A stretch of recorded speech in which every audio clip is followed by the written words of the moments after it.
សួស្តីអ្នកទាំងអស់គ្នាសូមស្វាគមន៍មកកាន់វីដេអូដំណើរកម្សាន្តទៅទឹកជ្រោះបូស្រាខេត្តមណ្ឌលគិរីជឿជាក់ថាអ្នកទាំងអស់គ្នាប្រកាសជាបានទៅកម្សាន្តនៅរមណីយដ្ឋានដ៏ល្បីល្បាញមួយនេះរួចមកហើយសម្រាប់ខ្ញុំនិងក្រុមគ្រួសារនេះគឺជាលើកទី1ដែលបានទៅដល់ខេត្តមណ្ឌលគិរី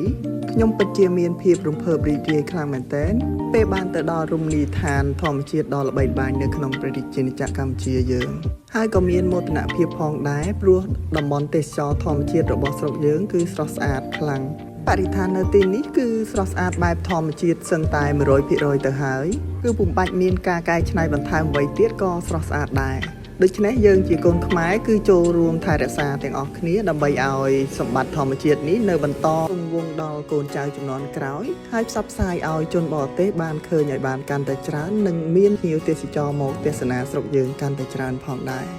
ខ្ញុំនិងក្រុមគ្រួសារបានធ្វើដំណើរពីខេត្តរតនគិរីនៅម៉ោង 8 ព្រឹកហើយបានមកដល់រមណីយដ្ឋានទឹកជ្រោះបូស្រានៅខេត្តមណ្ឌលគិរីនេះនៅម៉ោង 2 រសៀលសម្រាប់អាហារថ្ងៃត្រង់ថ្ងៃនេះផងដែរគឺរៀងយឺតឡែតខ្លាំងមែនតើបន្ទាប់ពីញ៉ាំអាហារថ្ងៃត្រង់ហើយគឺបានចុះងូតទឹកលេងស្ថានភាពទឹកហូរនៅទីនេះក្នុងខែប្រាំងគឺងាយស្រួលក្នុងការហែលលេងកម្សាន្តមែនតើដោយទឹកហូរគឺមានកម្រិតតិចល្មមទឹកត្រជាក់ស្អាតថ្លាឆ្វេងតែម្ដង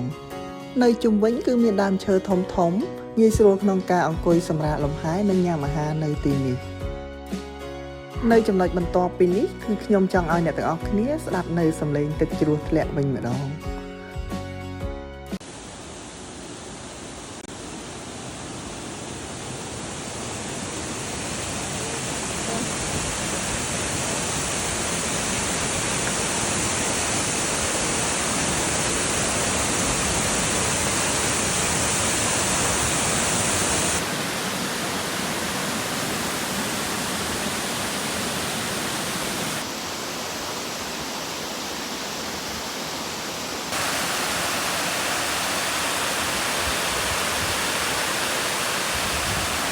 សំឡេងទឹកធ្លាក់អមជាមួយនឹងសម្រស់ធម្មជាតិនៅជុំវិញទីនេះធ្វើឲ្យភ្ញៀវទេសចរចង់មកកម្សាន្តម្ដងហើយម្ដងទៀតសង្ឃឹមថាលើកក្រោយនឹងបានកម្សាន្តនៅទីនេះម្ដងទៀតនិងរកភ្លក់ម្ហូបអាហារនៅប្រចាំខេត្តមណ្ឌលគិរីនេះបន្ទាប់ពីកម្សាន្តនៅទីនេះបានរហូតដល់ម៉ោង 3 កន្លះពួកខ្ញុំក៏បានបន្តដំណើរមកខេត្តក្រចេះសម្រាប់នឹងញ៉ាំអាហារពេលល្ងាចនៅទីនេះលុះព្រឹកឡើងក៏ត្រឡប់មកខេត្តសៀមរាបវិញ